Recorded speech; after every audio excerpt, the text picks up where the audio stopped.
ஏண்டா எல்லாம் பழசா இருக்கு. இன்னும் வேற எவனாச்சா? அவ்வளோதானே? ஆமா, உனக்கு எனக்கு என்னையா பிரச்சனை? நீ ஏன் கூட ஒம்புக்கு வர்ற?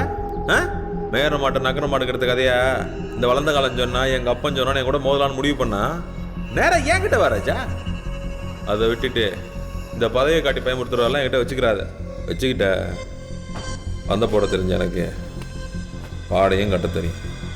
அம்மாட்ட சொல்லி வைப்பே இனியா உடம்பு பார்த்துக்க, வயசு வேற ஆகுது. ஏய் அதுக்கெல்லாம் ஆர்கிட்டே அவன் தாப்பா, அவன்கிட்ட போய் பேசிட்டு இருக்க. என்னப்பா அது உன் கண்ணு முன்னாடி எனக்கு ஒருத்தன் பாடம் கட்டின்னு சொல்லிட்டு போய்க்கிறீங்க, நீ பார்த்துட்டு சும்மா நிற்கிருக்க. என்ன பண்ண சொல்கிற? நீ சண்டையானு போனால் சட்டையை பிடிக்கிற, அவன் சங்கை பிடிக்கிறான். உனக்கு பாய தெரில, அவனுக்கு பயப்பட தெரில. இவனெல்லாம் நேராக செய்யணும், நேரம் பார்த்து செய்யணும். என்ன புரியுதா? ஆமாம், நீ யாரோட மாவன்?